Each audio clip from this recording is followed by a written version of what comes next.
Mamata Banerjee calculation కరెక్టే అనుకుంటా. ఎందుకంటే మమతా బెనర్జీ ఐఎన్‌డీఏ కూటమిలో చేరింది.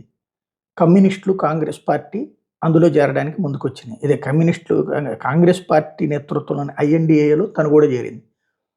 కమ్యూనిస్టులతో సహా కలిసి ప్రయాణం సాగిస్తుంది. వాస్తవంగా కమ్యూనిస్టులకు వ్యతిరేకంగా పెట్టినటువంటి పార్టీ తృణమూల్ కాంగ్రెస్. ఆమె సీట్ల దగ్గర కొంత గందరగోళం అయింది. ఏమంది? 2 సీట్లు మాత్రమే ఇస్తాను కాంగ్రెస్, కమ్యూనిస్టులకి అసలు ఇవ్వను అంది. అది ఆవిడ కమ్యూనిస్టుల మీద ఉన్న వ్యతిరేకతతో, లేకపోతే కాంగ్రెస్ పార్టీ అంటే అంత చీఫ్‌గా చూస్తుందా అని అందరూ మాట్లాడుకుంది. కానీ ఇప్పుడు ఏబీపీ సీ ఓటర్ సర్వేకి సంబంధించి తాజాగా తేలింది ఏంటి? 2 స్థానాలు అక్కడ వస్తాయని.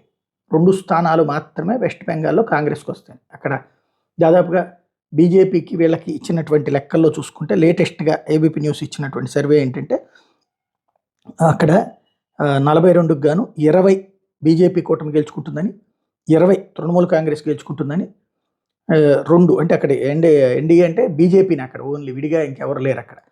బీజేపీకి 20, తృణమూల్ కాంగ్రెస్ 20, ఐఎన్డీఏ కూటమి 2 అంటే కాంగ్రెస్ పార్టీ 2 గెలుచుకుంటుందని అంచనా వేశారు. అంటే దాన్ని బట్టి మమతా బెనర్జీ అంచనా కరెక్టే అనమాట.